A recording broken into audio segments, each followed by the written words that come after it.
Assalamualaikum warahmatullahi wabarakatuh. Perkenalkan, nama saya Nela Evasari. Halo adik-adik semua yang ada di rumah. Hari ini kita akan belajar mengenai sistem reproduksi manusia. Tetapi sebelum masuk ke materi, alangkah baiknya kita membaca basmalah bersama. Bismillahirrohmanirrohim. Oke, selanjutnya kita akan masuk ke materi. Akan tetapi alangkah lebih baiknya kita mengetahui apa itu sistem reproduksi pada manusia. Jadi sistem reproduksi pada manusia adalah suatu organ yang ada di manusia yang berfungsi untuk menghasilkan keturunan. Akan tetapi hari ini kita akan membahas yang lebih lanjut mengenai apa sih sistem reproduksi manusia. Terus yang kedua adalah bagian-bagian sistem reproduksi manusia. Dan yang ketiga adalah fungsi dari sistem reproduksi pada manusia. Oke, karena kalian sudah mengetahui apa itu sistem reproduksi, jadi mari kita mulai ke pelajaran. Adapun yang pertama adalah apa itu sistem reproduksi manusia. Jadi sistem reproduksi manusia merupakan organ yang terdapat di manusia untuk menghasilkan keturunan. Dan organ reproduksi pada manusia itu ada dua. Nah, yang pertama adalah organ reproduksi pada laki-laki. Yang kedua adalah organ reproduksi pada wanita. Nah, masing-masing kedua organ ini tadi pada laki-laki dan perempuan dibagi menjadi dua, yaitu organ reproduksi luar dan organ reproduksi dalam. Nah, ini adalah sistem organ reproduksi pada manusia. Nah, yang pertama adalah sistem organ pada wanita. Nah, organ reproduksi pada wanita ini terdiri dari vagina, serviks, ovarium, badan uterus, endometrium, oviduk, ligamen ovarium, otot dinding uterus.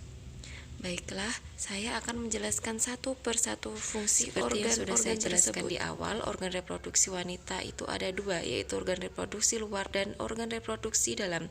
Organ reproduksi luar itu terdiri dari vulva dan klitoris, sedangkan organ reproduksi dalam itu ada vagina, serviks, ovarium, badan uterus, endometrium, oviduk, ligamen, dan otot dinding uterus. Yang pertama adalah ovarium atau indung telur. Nah, organ ini adalah organ yang berjumlah sepasang dan terletak di rongga perut. Nah, di dalamnya terdapat folikel-folikel. Ovarium sendiri itu berfungsi menghasilkan ovum atau sel telur serta hormon estrogen dan progesteron. Dan yang selanjutnya adalah uterus atau bisa disebut dengan rahim, yaitu merupakan rongga tempat pertumbuhan embrio, di mana rahim ini tersusun dari 3 lapisan, yaitu ada parametrium, miometrium, dan endometrium. Tetapi di sini juga ada otot dinding uterus dan badan uterus. Diingat-ingat ya adik-adik, bahwasanya uterus atau rahim ini tempat pertumbuhan embrio. Dan yang selanjutnya adalah ada oviduk atau bisa disebut sebagai tuba falopi. Nah, organ ini adalah organ yang berjumlah sepasang dan menghubungkan ovarium dengan uterus yang berfungsi sebagai tempat terjadinya fertilisasi. Nah, apa itu fertilisasi? Fertilisasi adalah proses pembuahan. Sedangkan ligamen ovarium ini fungsinya sebagai penghubung dari ovarium ke rahim. Sedangkan serviks adalah organ yang terdapat di bawah rahim yang berhubungan langsung dengan vagina, yang berfungsi memproduksi lendir atau muskus. Dan organ yang selanjutnya adalah vagina. Nah, vagina ini merupakan sebuah tabung berlapis otot yang memuncur ke arah belakang dan atas. Dan pada dinding vagina terdapat kelenjar Bartolini yang menghasilkan lendir dan mempermudah saat melahirkan. Nah, itu adalah sistem reproduksi pada wanita dan fungsinya. Silahkan adik-adik mencatat serta dapat difahami ya. Jika tidak paham silahkan nanti ditanyakan di kolom komentar, oke? Yang selanjutnya adalah sistem reproduksi pada laki-laki. Sistem organ reproduksi pada laki-laki hampir sama dengan perempuan, yaitu dibagi menjadi dua. Ada organ reproduksi luar dan organ reproduksi dalam. Organ reproduksi luar itu ada penis dan skrotum.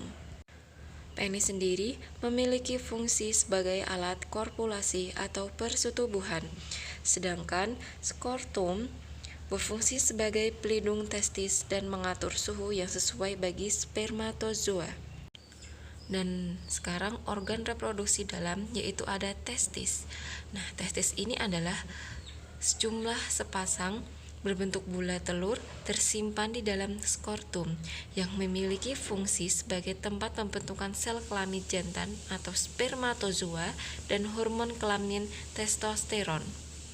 Dan yang selanjutnya adalah saluran reproduksi yang terdiri dari epididymis, vas deferens, dan uretra. Kita bahas satu-satu ya. Nah, yang pertama adalah epididymis, yaitu saluran yang keluar dari testis yang berfungsi sebagai tempat pematangan dan penyimpanan sperma. Akan tetapi di sini sifatnya adalah sementara. Saluran yang kedua adalah saluran vas deferens, yang merupakan saluran lanjutan dari epididymis. Nah, fungsinya ini mengangkut sperma dari epididymis ke vesicula seminalis atau kantung sperma. Saluran yang selanjutnya adalah uretra. Uretra itu apa? Jadi uretra adalah saluran yang panjang, tersusun dari saluran ejakulasi dan terdapat di penis. Nah, uretra sendiri ini berfungsi sebagai alat pengeluaran urin yang keluar dari tubuh dan sebagai saluran kelamin yaitu saluran semen dan vesicula seminalis. Bagian organ reproduksi yang lain yaitu adalah kelenjar kelamin. Nah, kelenjar kelamin ini yang pertama adalah vesicula seminalis. Nah, vesicula seminalis ini bisa disebut sebagai kantong mani atau kantong semen, yang mana ini menghasilkan cairan kekuningan bersifat baza yang berfungsi sebagai makan sperma. Dan yang selanjutnya adalah kelenjar prostat. Nah, kelenjar prostat ini menghasilkan getah yang bersifat encer dan mengandung kolesterol, garam, dan fosfolipid yang berperan untuk apa? Jadi ini berperan untuk kelangsungan hidup spermatozoa.